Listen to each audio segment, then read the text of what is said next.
मेरे YouTube channel के सभी दर्शकों को मेरा प्यार भरा नमस्कार। मेरे अधिकतर दर्शक और मेरे कैंडिडेट्स जो मेरे पास ट्रेनिंग लेने को आते हैं, एक प्रश्न प्राय करते हैं, अक्सर करते हैं कि ये जो बंद कमरे में केसर उगाया जाता है ये एक आर्टिफिशियल ग्रोइंग है, और जो कश्मीर में जो केसर उगता है वो एक नेचुरल प्रोसेस है।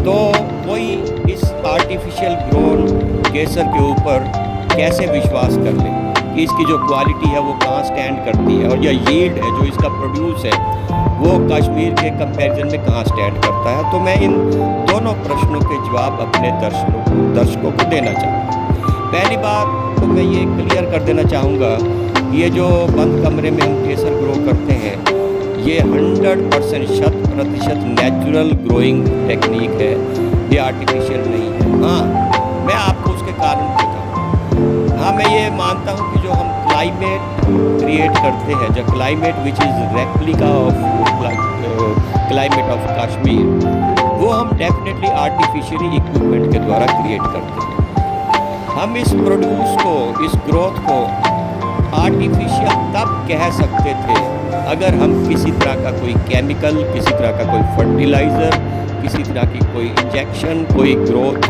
बूस्टर्स अगर हम इस्तेमाल करते या कोई फर्टिलाइज़र भी इस्तेमाल करते तो हम कह सकते थे कि ये जो प्रोड्यूस है ये आर्टिफिशियल है।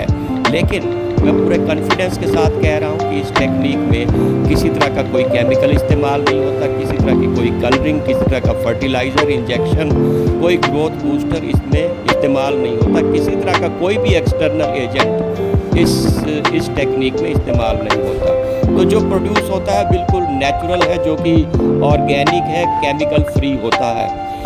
इसके अलावा भी मैं बताना चाहूँगा कि जो खुले वातावरण में कश्मीर में जो केसर उगाया जाता है, हर किसी को मालूम है 24 घंटे में सुबह से लेकर 24 आवर्स में बहुत ज़्यादा क्लाइमेटिक फ्लक्चुएशंस होती हैं। क्लाइमेटिक फ्लक्चुएशंस से हमारा क्या मतलब है कि कभी तो धूप बहुत तेज़ निकल आती है और कभी बादल आ जाते हैं और बरसात होने लगती है, तो कभी बरसात बंद होती है तो हवा चलने लगती है, तो कभी हवा बंद हो जाती है, कभी धुंध भी पड़ती है, तो कभी ओलावृष्टि भी होती है। ये सारी क्लाइमेटिक फ्लक्चुएशंस होती हैं जो कि किसी भी फसल को नुकसान पहुंचाती हैं।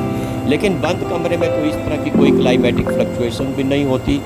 तो इसके अलावा जो खुले वातावरण में केसर उगाया जाता है तो ग्लोबल वार्मिंग का भी असर है। इसके अलावा खुले वातावरण में पोल्यूशन भी बहुत ज़्यादा होता है।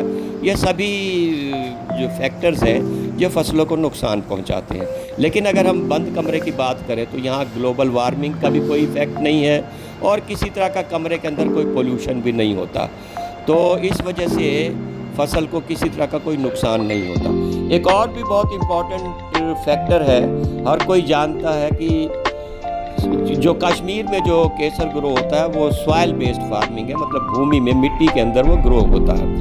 हर किसी को मालूम है कि सॉइल में कुछ एलिमेंट्स ऐसे होते हैं जो पौधों के मतलब के होते हैं, लेकिन बहुत सारे एलिमेंट्स ऐसे भी होते हैं जो पौधों के किसी मतलब के नहीं होते और पौधों को ज़बरदस्ती बर्दाश्त करने पड़ते हैं, जिससे पौधे बीमारियां पकड़ते हैं।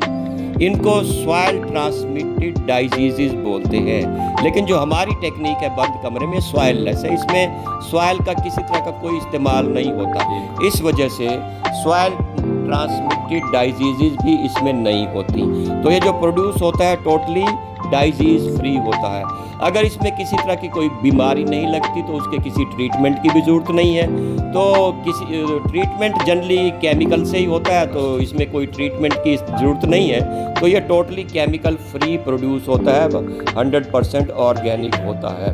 तो मैं ये कह सकता हूँ कि मेरे दर्शकों को उनके इस प्रश्न का जवाब मिल गया होगा, और इसके साथ ही मैं अपना ये वीडियो यहाँ पर ख़त्म करता हूँ। और हमारे नए नए वीडियोस के टच में रहिए, हम आपको अच्छी से अच्छी नॉलेज हम देते रहेंगे। इसके साथ ही हम इस वीडियो को यहाँ बंद कर रहे हैं। थैंक यू वेरी मच, धन्यवाद।